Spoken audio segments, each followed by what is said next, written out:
ఎన్నో ఆశలతో అత్తవారింట్లో అడుగుపెట్టిన ఆ యువతికి ఆ ఆశలు అడియాసలుగా మారాయి. జీవితాంతం తోడుగా ఉంటానన్న భర్తే ఆమె పాలిట రాక్షసుడిగా మారాడు. కన్నబిడ్డగా చూసుకుంటారని భావించిన అత్తమామలు సూటిపోటి మాటలతో చిత్రహింసలకు గురిచేశారు. తల్లిలా చూసుకోవాల్సిన మరిది కూడా వదినను చిన్నచూపు చూశాడు.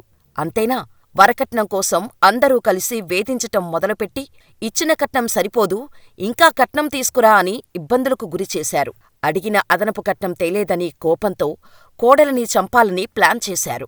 ఎవరికీ అనుమానం రాకుండా సుఖవ్యాధి వచ్చేలా చేసి ఆ అమ్మాయిని దూరంగా పెట్టి హింసించారు. ఇప్పటివరకు మీరు ఎన్నో క్రైమ్ స్టోరీస్ వినే ఉంటారు. కాని ఇటువంటి క్రైమ్ స్టోరీ ఇప్పటివరకు మీరు విని ఉండరు.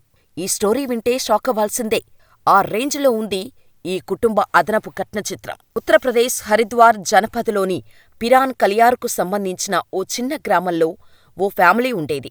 ఉన్నంతలో సంతోషంగా ఉండేది ఆ ఫ్యామిలీ. ఇంట్లో పెళ్లి వయసుకు వచ్చిన కూతురు ఉండటంతో భార్యాభర్తలు ఇద్దరూ అమ్మాయికి మంచి సంబంధం చూసి పెళ్లి చేస్తే బాధ్యత తీరిపోతుంది, కూతురు భర్తతో సంతోషంగా ఉంటుంది అనుకున్నారు. కూతురు కోసం సంబంధాలు వెతకటం మొదలుపెట్టారు. ఓ సంబంధం చూశారు.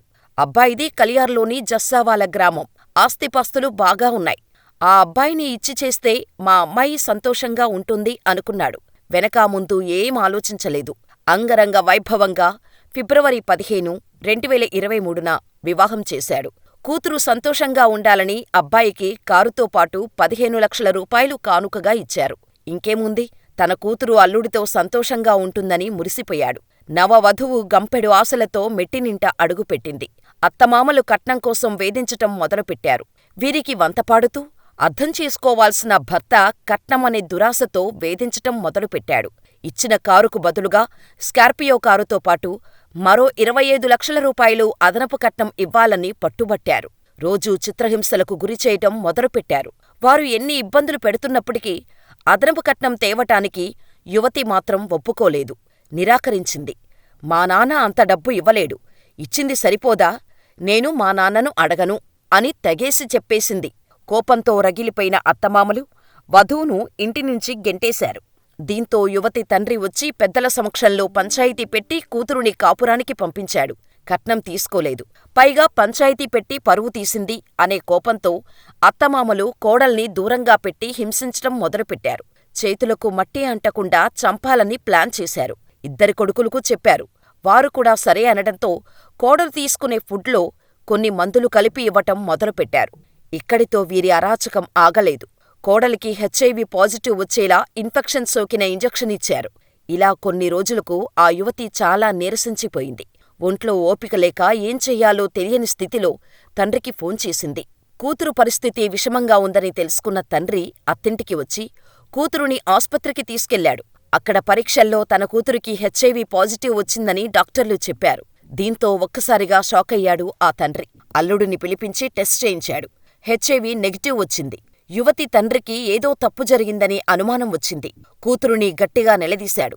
మీ ఆయన నీతో ఎలా ఉంటున్నాడు? నిన్ను వాళ్ళు సరిగ్గా చూసుకుంటున్నారా అని ప్రశ్నించాడు. యువతి గుక్కపెట్టి ఏడుస్తూ తండ్రిని గట్టిగా హత్తుకొని అత్తింటివారు పెడుతున్న టార్చర్ గురించి చెప్పింది. తండ్రికి స్టోరీ అంతా అర్థమైంది. అదనపు కట్నం తేలేదనే కోపంతో తన కూతురికి హెచ్ఐవి ఇంజెక్షన్ ఇచ్చారని, చిత్రహింసలకు గురిచేసి పక్కా ప్లాన్ ప్రకారం కూతురుని దూరం పెట్టారని తెలుసుకున్నాడు. జస్సావాల పోలీస్ స్టేషనుకు వెళ్లి కూతురుకు జరిగిన అన్యాయం గురించి చెప్పి అదనపు కట్నం తేలేదనే కోపంతో నా కూతురుని చంపడం కోసం ప్లాన్ చేసి కొన్ని మందులు ఇచ్చి హెచ్ఐవి పాజిటివ్ ఇంజెక్షన్ ఇచ్చారని తండ్రి పోలీస్ కంప్లైంట్ ఇచ్చాడు. తన కూతురుని వేధించిన వారిలో భర్త, బావమరిది, వదిన, అత్త ఉన్నట్టు కంప్లైంట్ ఫైల్ చేశాడు. కేసు నమోదు చేసుకున్న పోలీసులు దర్యాప్తు చేస్తున్నారు.